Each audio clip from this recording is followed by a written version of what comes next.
can hear the wheels just lock up.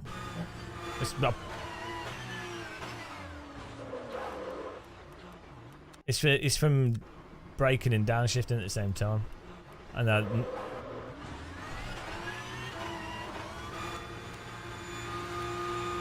oh, there we go. Oh, yeah. Sorry to Frankinen. Off the gulag for me. That's it. Ban me from everything. I think the title of the video is ban me from everything. I think the service is finished. Oh, there we go. Rip the game.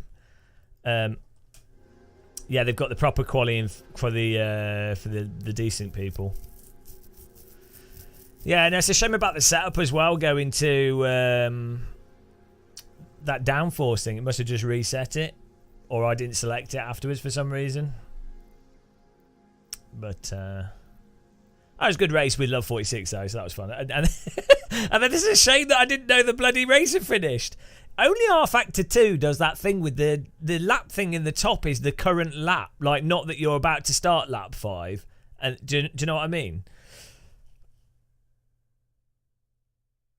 Was it not? Oh, maybe my setup was just messed up. I don't know. I mean, it was whatever their default was that was set. I don't know. Well, it's good fun. I feel like I've learnt the track more. And it's a nice version of the track. Now I'm going to get stick from Love 46 from her beating me. Oh, no. Oh, jeez. And you guys have broken the alert here because you've donated too much. What's next? Well, we need to do some more AC, really, don't we? It's been a while. This music's cool. Her car didn't seem to be struggling for pace there. It was slow through corners, I guess.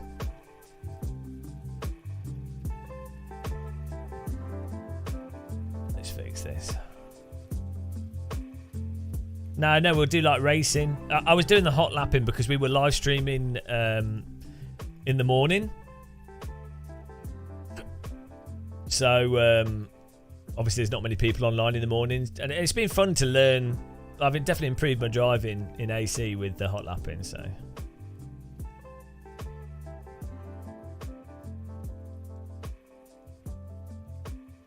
I just like how the feel of it.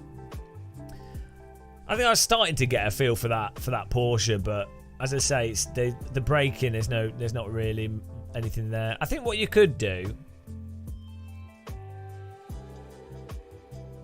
like, it's quite a chunky car, so maybe you don't really need to balance it that much. But that's just how I like to drive, so I don't know. It's not like a particularly bitey car. It drives like a very heavy car. Right, let me just fix this.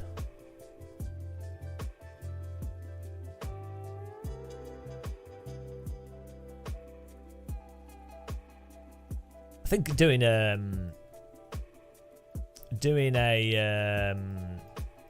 radical race would be cool. in R-Factor 2.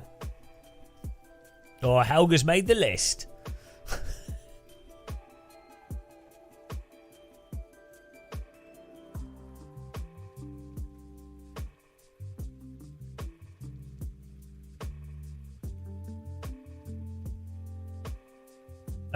That was R-Factor 2.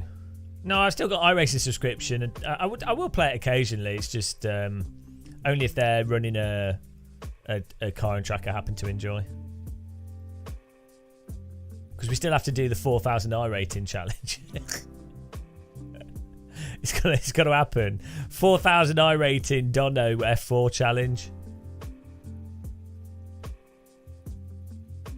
Right, I'm gonna jump onto the radical in R-Factor 2 here quickly.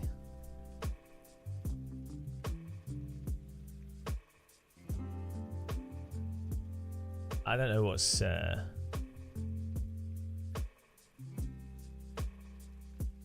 everyone's still in the Zoom here, just chatting. Don't know what's going on.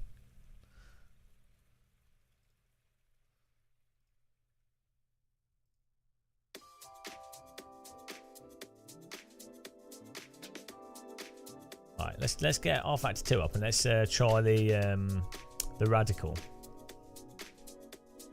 It does. It's like the mod's a bit weird.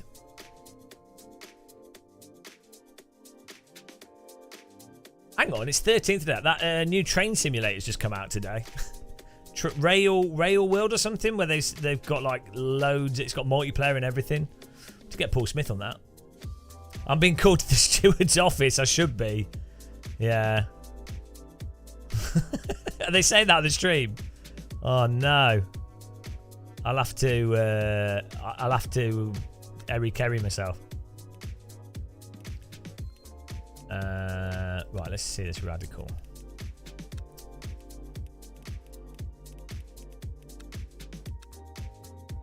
Right, how do you set this back to all cars? Okay. Well, railway racing, I think it's more that people can control where the trains go and the routes, and then they have like objectives and stuff. I'm not quite sure how it works, but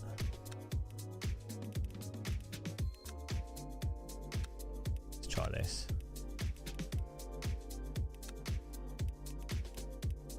Is one the right-hand drive? No. Look at this beautiful car.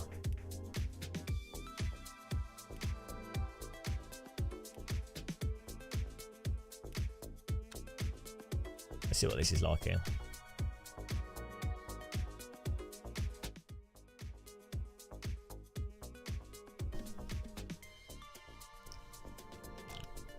Yeah, this new rail game is. There's a demo actually. I can't remember what it's called, like Rail Sim or I don't know, something like that. But they've got a free demo so you can try it out.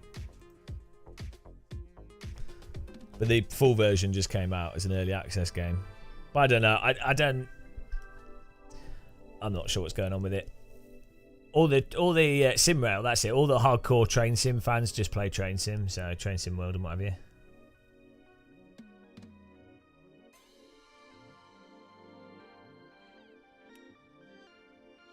Right, let's see what this is like.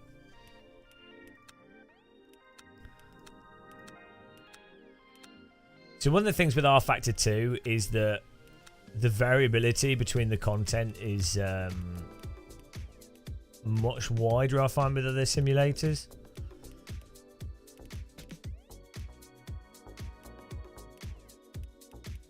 Maybe because they're using different tyres on different cars. Like totally different tyres.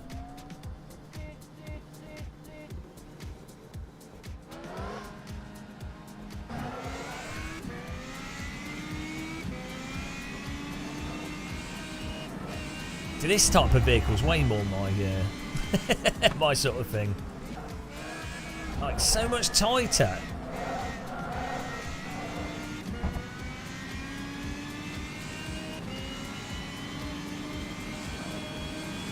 This is a million times, you know. I don't know why these events always happen with slow cars.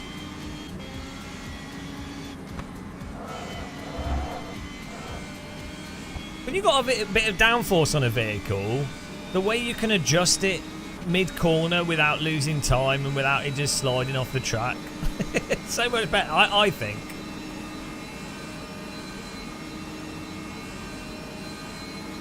I think that's way better.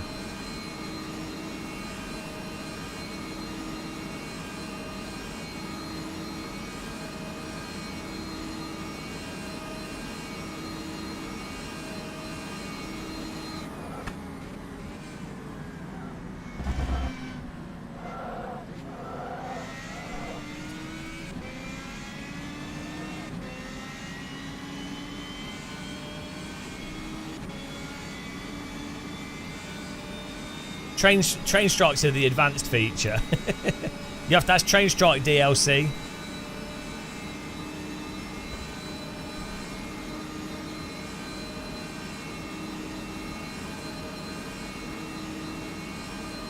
Like, any of you guys in chat find that car like this harder to drive than a Porsche Cup car? Because I honestly don't. see how it could be. Like if you're doing, if you're picking cars that are slower so you could have a wider group of skilled people drive them, a Porsche Cup car is harder to drive, way harder to drive reasonably quickly than a Radical. For me, I'm surely that's the same for more people. Because like the more racy a car is, the more responsive it is.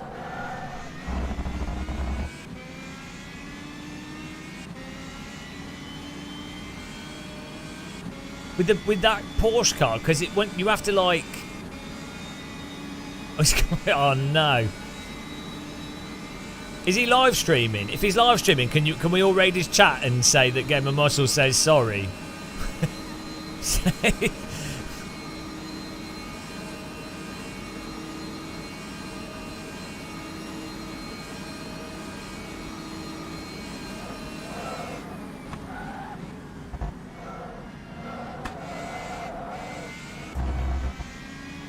I'm just seeing what this is like compared to the Porsche. See, the thing with a Porsche as well, it's like momentum driving rather than you're on the accelerator, you're on the like there's coasting with that. No, not really, but this is very controllable at the limit and it's responsive, so it doesn't really matter so much for just driving.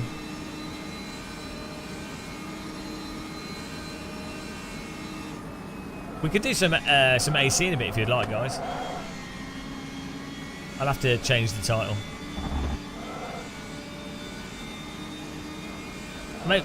Maybe you can with this. You can feel when the fronts are at the limit, but you can't feel when the back's at the limit.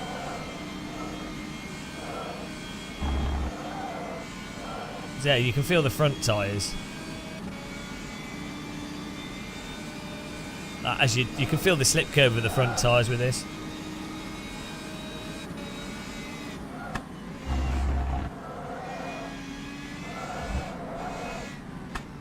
I might just need to dial it in.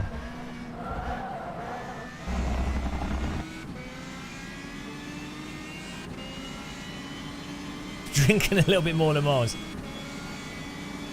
I think the full 24 hours Le Mans virtual might be quite good. Maybe I'll like stream it in the background and we can do an unofficial commentary on it whilst it's on.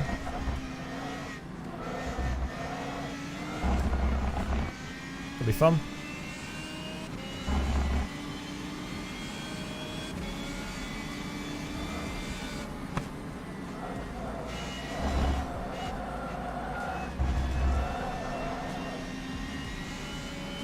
Yeah, exactly. Snooker commentary.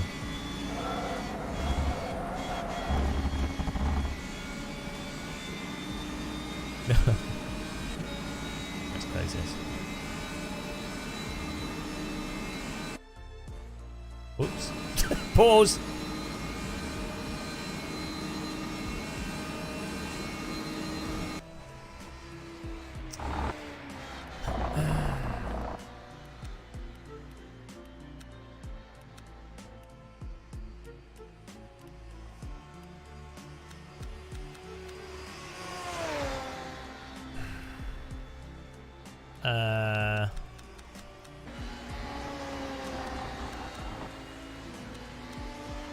Hang on, I'm just trying some settings here.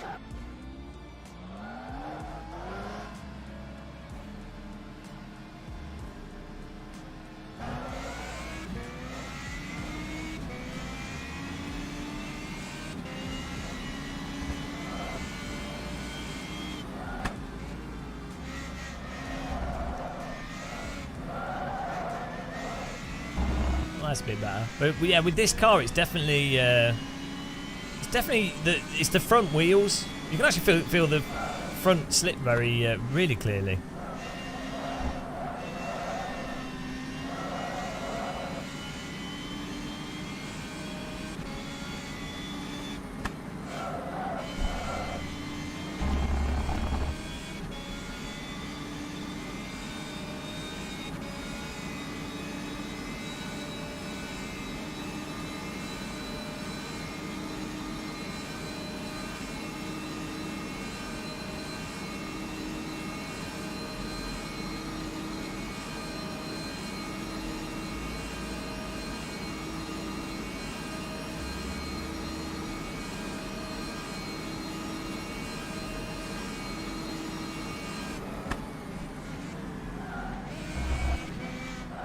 Yeah, there's no feel for braking though, because it's the fronts. So if the rears lock up, nothing comes through the force feedback, it's weird.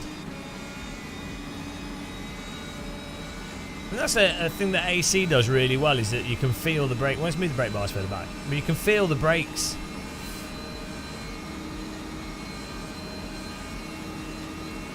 So every sim is totally different in force feedback philosophy.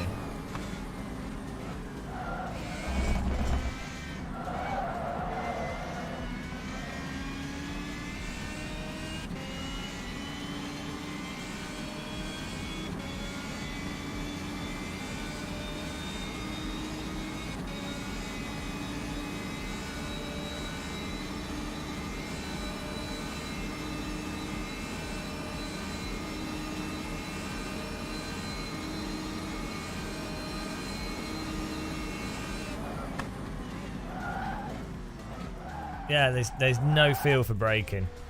We'll try that Porsche again with these settings.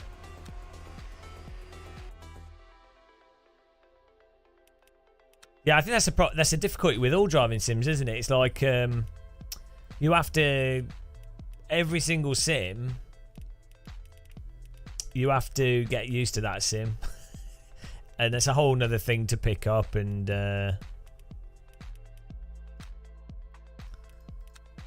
like learn, isn't it? I don't know. I don't think MS2's bad force feedback, but it's AC is still way better. Like the problem with MS2 is I think its force feedback's probably all right, but the physics just are mental. Like the tyres are sloppy all over the place. So like the cars are so slidey that, you know.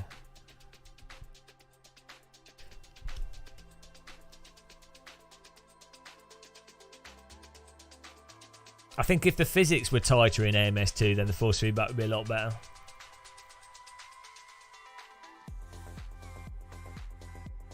Well, yeah, the crucial thing with AMS2 is that you can set it up however you want. There's custom files, so you can massively change it to what people want, which is like a really nice thing.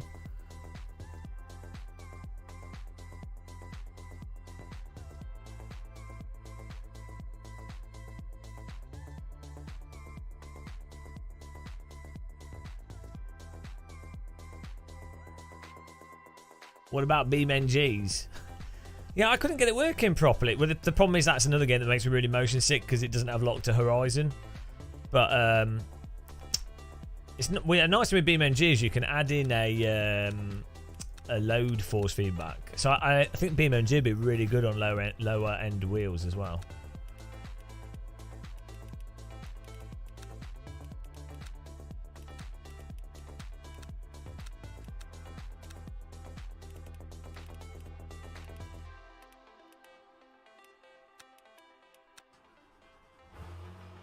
Oh yeah, I think, yeah, I like Wreckfest.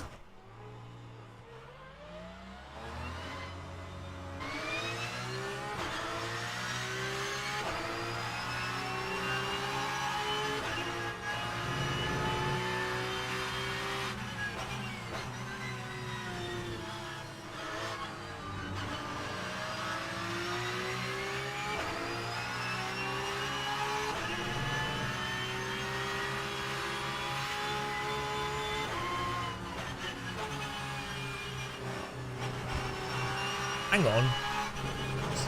Why has this got TC on it?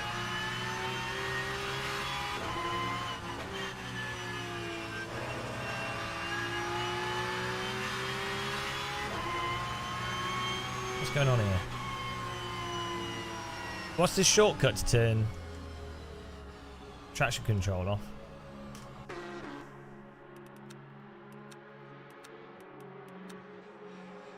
Why did it sounded like TC was cutting in? Maybe it's like a game assist. Do you know where that is?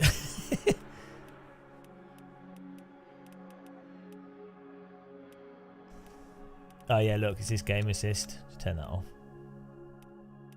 Okay. That was weird. It was doing like the game's traction control, and then the car. So you know, normally if you have traction control on as a game assist with a game, it uses like a fake traction control, so the car just doesn't spin up. But it was doing the fake traction control was applying to this car like a real traction control would do it, or at least the car's sound was doing that. Right.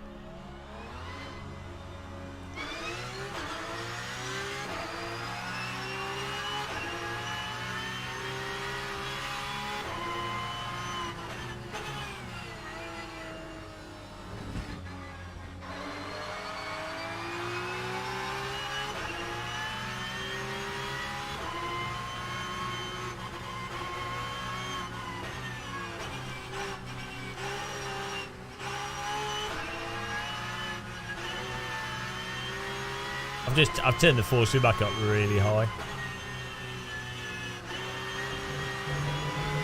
See how that affects things.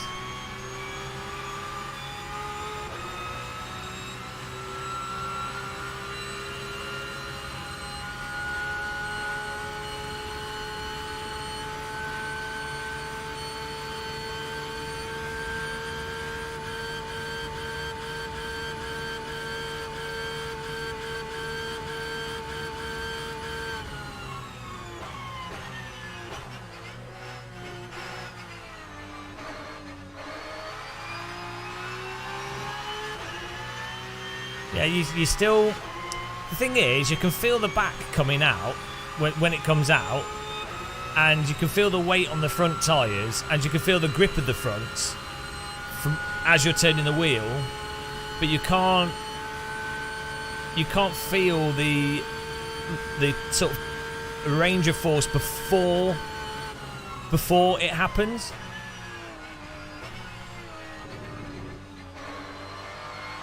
Like as it's happening, that like the once it's already started to slide, once there's already been rotation. The thing what seems to be happening in Assetto Corsa is that you feel the force feedback before the vehicle is rotating. Like, I don't know what's going on with that or why that's the case.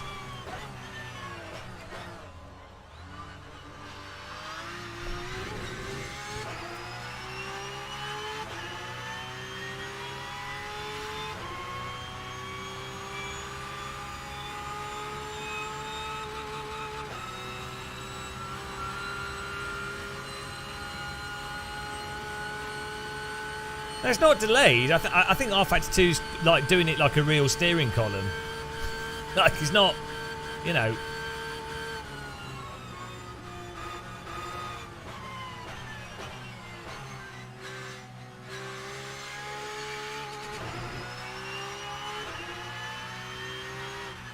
I don't know how much with AC if it is because it's applying a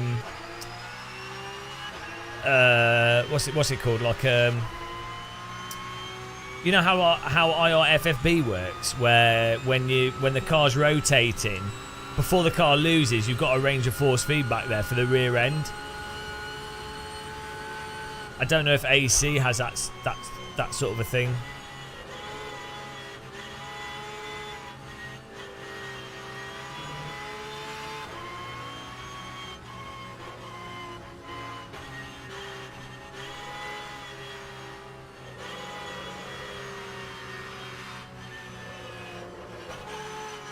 I mean, the physics, hello, Novatini, the physics of this Porsche are like a million, like incomparable to iRacing. Absolutely incomparable.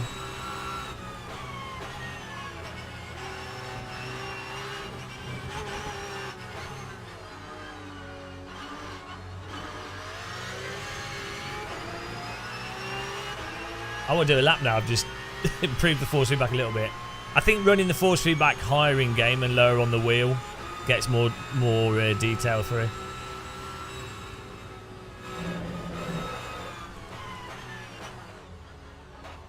You see, we're just that sort of lockup like that. There's nothing.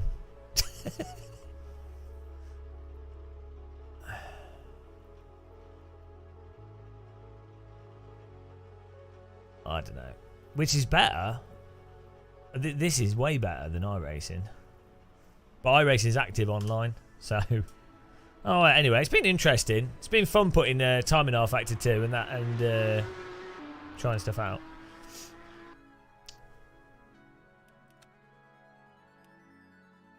Definitely be worth watching. I think putting on in the background the virtual Le Mans will be fun.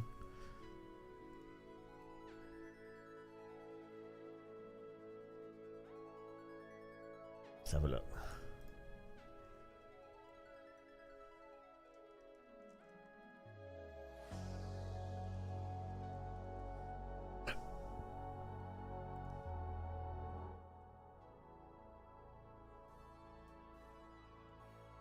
Are they doing the proper qualifying yet?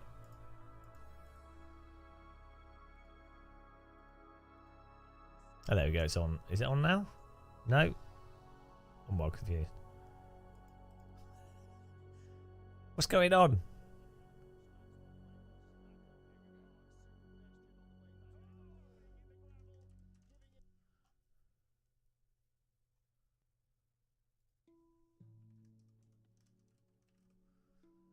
You tried modded California Highway on AMS2 last night. Yeah. Oh, here we go. They're doing their quali at the moment. Oh, they got good view numbers. 3,000 people watching, which is nice.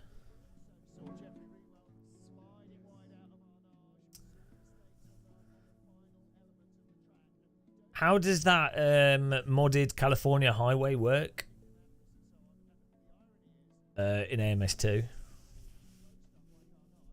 Is that from Rfactor 2?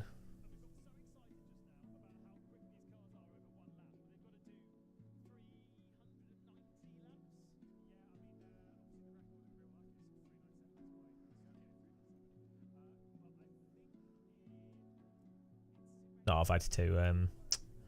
Project Cars 2.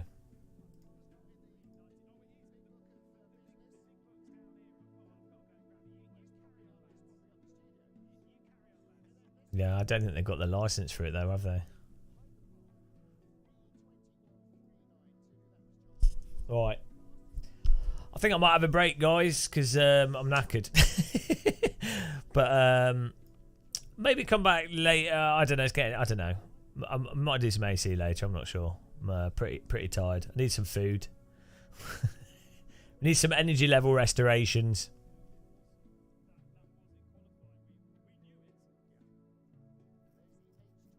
You miss me driving into a French person and then thinking that I had one more lap in a battle against Love 46, but not. So I'll see you guys soon. Thanks for watching, guys. Appreciate all the support, donations and everything. Police. The police is at the top. Take care, guys. Bye.